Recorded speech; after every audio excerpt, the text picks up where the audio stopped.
दिसणं म्हणजे काही नसतं, मन चांगलं असलं पाहिजे हे खरं आहे का?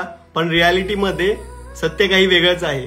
आजही समाज माणसाला त्याच्या दिसण्यावरून जज करतो. एखादा मुलगा थोडा काळा असेल तर लोक त्याला लगेच बोलतात, अरे याची तर पर्सनॅलिटीच नाहीये. मुलगी थोडीशी हेल्दी असेल तर लग्नाआधी तिला तिचं वजन विचारलं जातं.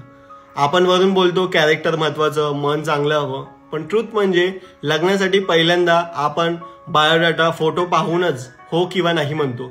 पण खरं सांगू, एखादा मुलगा चांगला असेल, चांगले विचार असतील, कष्टाळू असेल, जबाबदार असेल, एखादी मुलगी स्ट्रॉंग असेल, स्वतःच्या पायावर उभी असेल, स्वभावाने शांत असेल, समजूतदार असेल, तर अशा लोकांसाठी लुक्सपेक्षा त्यांचं मन, स्वभाव आणि मूल्य हा सगळ्यात मोठा प्लस पॉइंट असतो. आणि म्हणूनच फक्त दिसण्यावर फ्युचर ठरवू नका.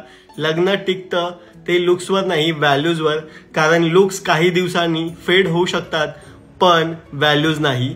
तुमचं मत कमेंट बॉक्समध्ये नक्की सांगा.